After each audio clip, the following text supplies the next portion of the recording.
Dear students, greetings to all.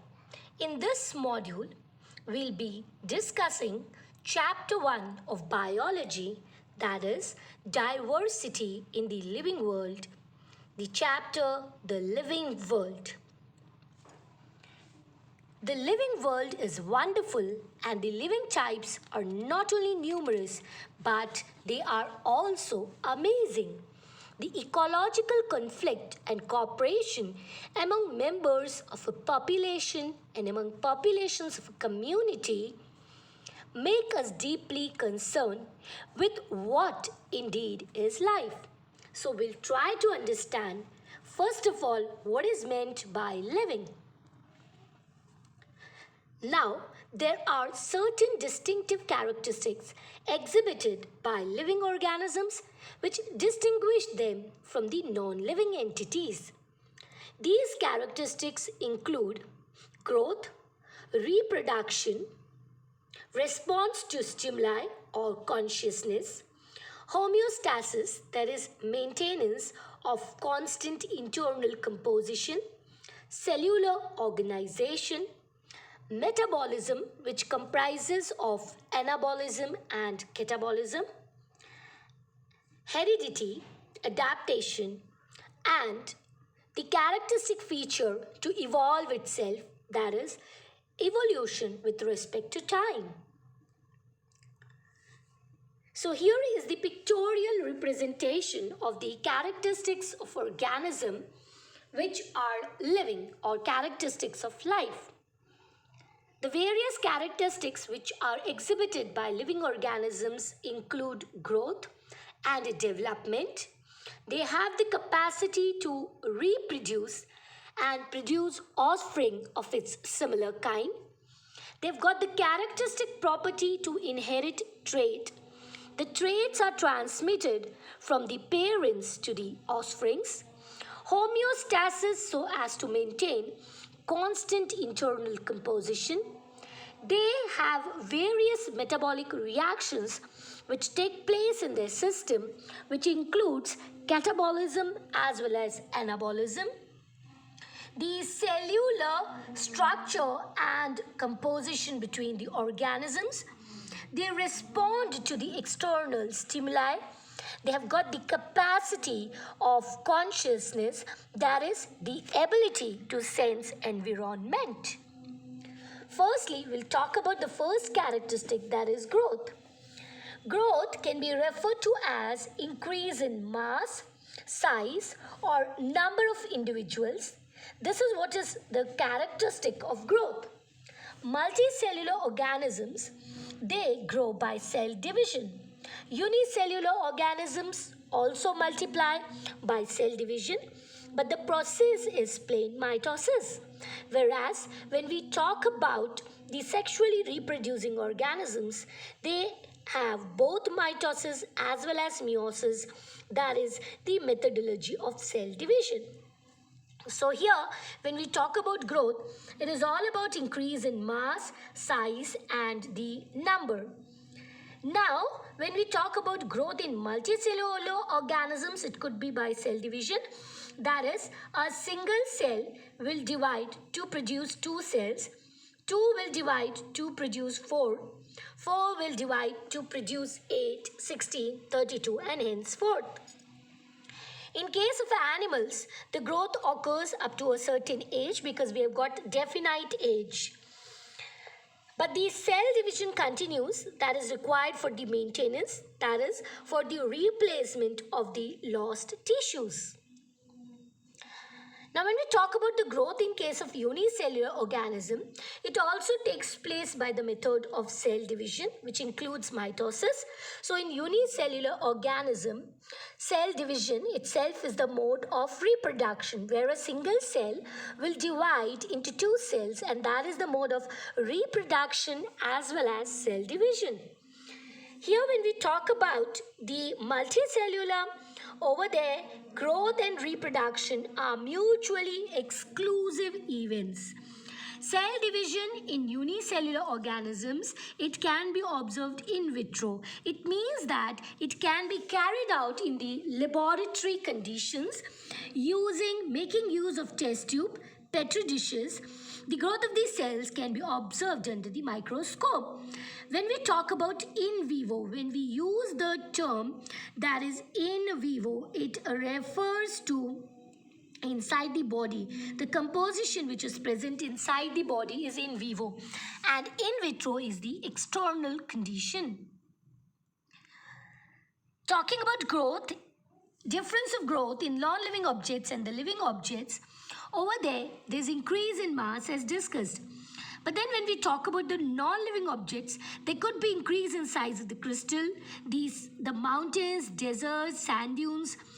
So here the accumulation of material is taking place externally, and that is what is referred to growth over here. Whereas when we talk about living organisms, their growth occurs internally as a result of buildup of materials through various metabolic activities. Growth is irreversible in case of living organisms, and therefore growth is a characteristic feature of living organism, and it cannot be considered as a defining property because there are some non-living objects which show increase in mass and size. Moving on to the next important characteristic property exhibited by living organisms, that is reproduction. To reproduce means to give birth to similar offspring of its own kind, that is to produce individuals of the same kind. Non-living organisms, they do not have the property or the capacity to reproduce. Either reproduction could take place sexually or asexually. So reproduction can take place by the fusion of male and female gametes, or it could be just by the simple division of the parent. In case of asexual reproduction, there is no involvement of gamete formation, the male and the female gamete. Whereas when we talk about sexual reproduction, there is mating between the male gamete and the female gamete. So when sexually organisms reproduce, a male gamete will fuse with a female gamete so as to produce zygote, which will develop into embryo. Asexual reproduction is actually a characteristic of lower organisms, and fungi, it also reproduces asexually by producing spores. As can be seen in the diagrammatic representation over here, that the spores which are produced, they are referred to as conidiospores, which are produced by Penicillium notatum. So that's the name of a fungus, and these are the asexually reproducing structures, that is the spores, which are released, and when they find a favorable situation, they'll grow up to give rise to the new organism. In unicellular organism like yeast, that's the only unicellular fungi. Hydra comes under Coelenterata. Budding is a method of asexual reproduction, whereas can be seen in the diagrammatic representation that there is formation of a small bud on the yeast. A similar bud is arising on the body surface of Hydra, and as the plant will get matured, these buds, they will get detached from the parent plant, and they've got the capacity to give rise to a new organism. In case of planaria, that is a flatworm, fragmentation is the method of asexual reproduction, and here it is referred to as a regeneration, where if the organism, it undergoes incision, we can see that from each part, the whole of the organism gets regenerated. So each fragment has the capacity to regenerate the new organism. In case of fungi, algae, the protonema of mosses, they multiply by fragmentation. Here we can see the pictorial representation depicts fragmentation in mosses, fragmentation in variety of fungus, and fragmentation in Spirogyra. So Spirogyra is a filamentous algae. We can see that it has broken down into 3 fragments, and those fragments have the capacity to give rise to the whole new organism. In case of bacteria and amoeba, the methodology of asexual reproduction which is adopted, that is binary fission in bacteria and amoeba. Binary fission is also observed in Euglena and Paramecium.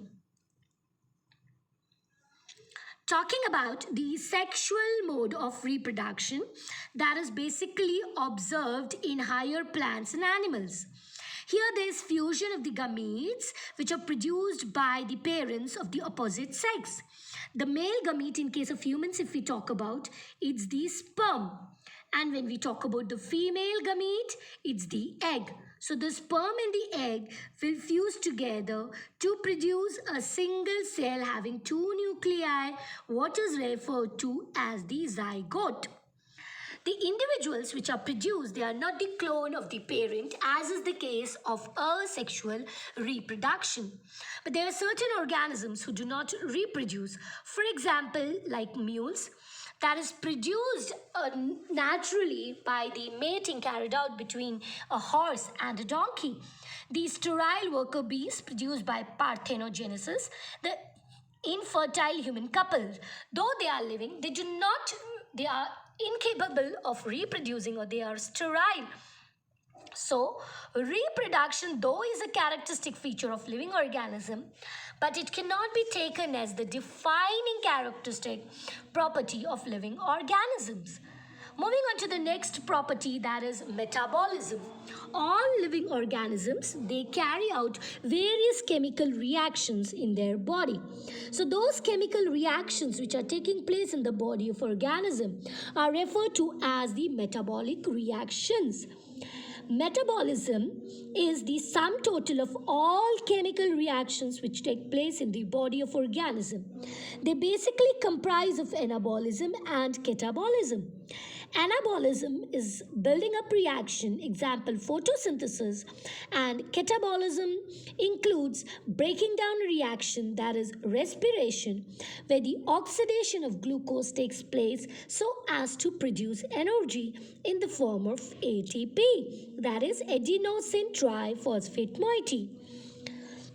As can be seen in the diagrammatic representation over here, that is anabolism, a building up reaction, that is a type of metabolism where there is utilization of energy. So we can see that energy is being used, example photosynthesis, wherein the energy from the sunlight is utilized to manufacture glucose. Whereas when we talk about catabolism, the energy is lost in the system. When respiration or the oxidation of glucose takes place, the energy is liberated. So that is basically an exothermic reaction.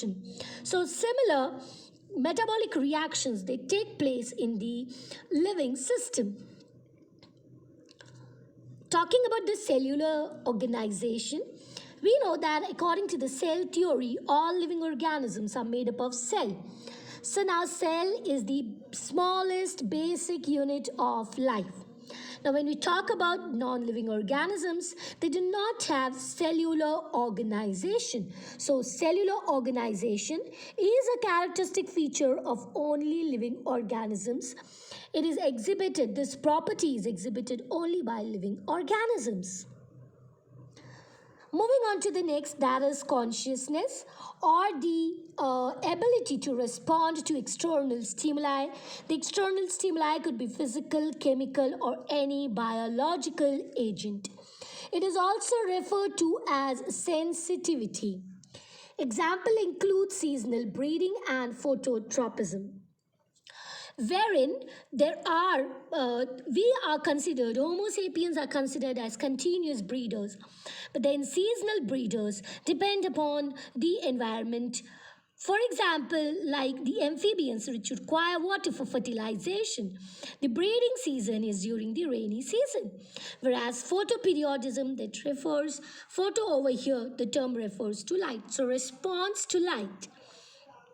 The photoperiodic responses are exhibited by plants. When we talk about Homo sapiens, we are the most advanced organisms, and we are the one who are aware of ourselves as well as of the things which are going up in the surrounding. Patients lying in coma, they do not have self-consciousness, but then they respond to the medicines. Thus, living organisms are self-replicating, evolving, self-regulating. They have interactive systems capable of reproducing, and they even respond to external stimuli. So it can be very clearly said that living organisms are linked to each other through common genetic material. There's transmission of genetic material, which forms a part of heredity. So in this module, we tried to garner the concepts which help us to differentiate the living from the non-living. Hopefully, you must have understood the characteristics exhibited by living organisms very thoroughly. Thank you.